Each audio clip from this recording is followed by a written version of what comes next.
A paz do Senhor, hoje eu quero deixar um versículo para a nossa meditação que se encontra em Provérbios, no capítulo 4, versículo 23, diz o seguinte: Sobre tudo o que se deve guardar, guarda o coração, porque dele procedem as fontes da vida.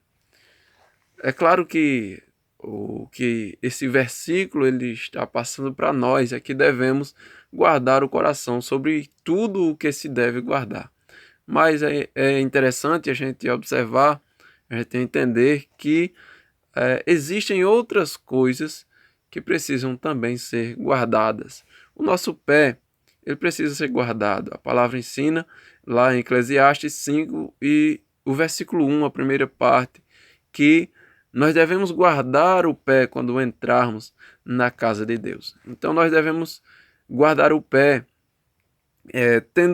andando por caminhos que agradam ao Senhor, se desviando dos caminhos tortuosos, não andando de todo jeito.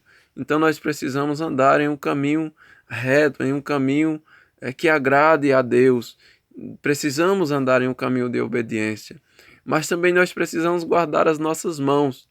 A palavra do Senhor ensina lá em Salmo 26, versículo 6, a primeira parte. O salmista diz: lavo as mãos na inocência. Portanto, nossa mão deve ser guardada, pura, livre de toda culpa, livre de toda injustiça. Mas nós devemos guardar também os nossos olhos. A palavra do Senhor ensina lá em Mateus capítulo 6, versículo 22, que os olhos são a lâmpada do corpo. Se os teus olhos forem bons, todo o teu corpo será luminoso. Ou seja, o nosso corpo ele reflete aquilo que os nossos olhos estão vendo.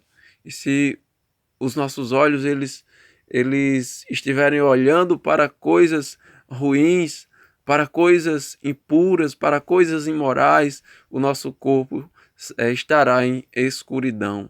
Portanto, nós devemos estar olhando para aquilo que nos edifica.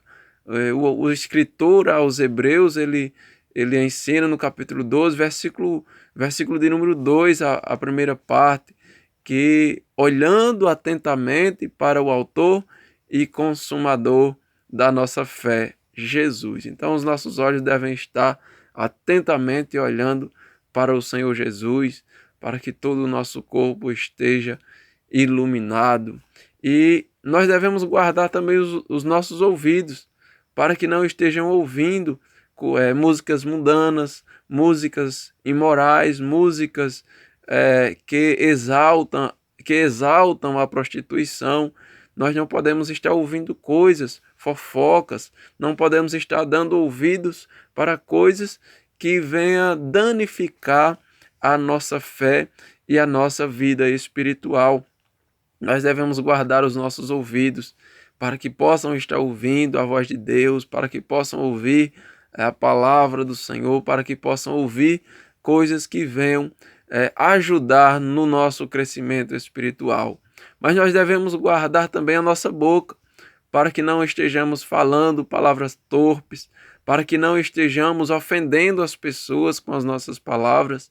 E a palavra ensina lá em Efésios 4, versículo 29, que as nossas palavras devem ser palavras boas para a edificação e devem ser palavras que transmitam graça aos que ouvem. Portanto, a nossa boca deve ser guardada, pura, deve ser guardada para falar coisas que possam trazer edificação para a vida das pessoas, para que possa abençoar a vida das pessoas, para que possamos abençoar a vida das pessoas através das nossas palavras.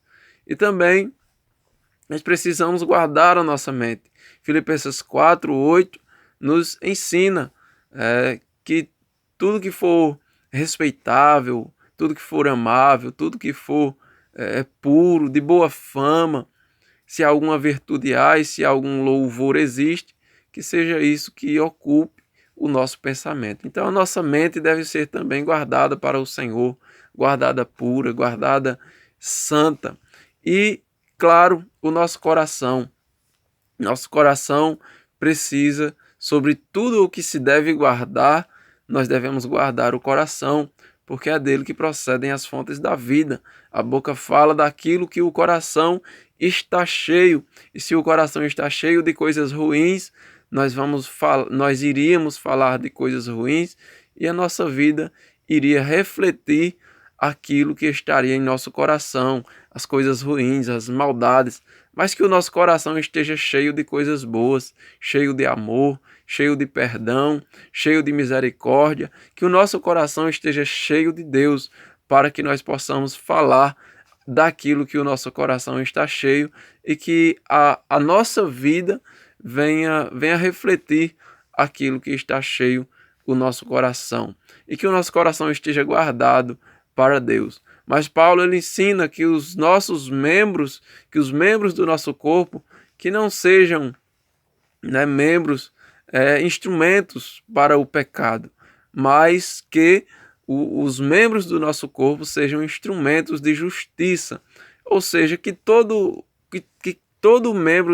cada membro do nosso corpo, que todo o nosso ser possa viver em santidade, viver separado, viver em obediência para Deus, que todo o nosso ser, que todo o nosso corpo possa ser um sacrifício vivo, santo e agradável ao Senhor, que possamos viver para a glória do Senhor, que o nome do Senhor seja glorificado em nosso corpo, em nossa vida, a cada dia, que possamos viver em santidade, em nome de Jesus, amém?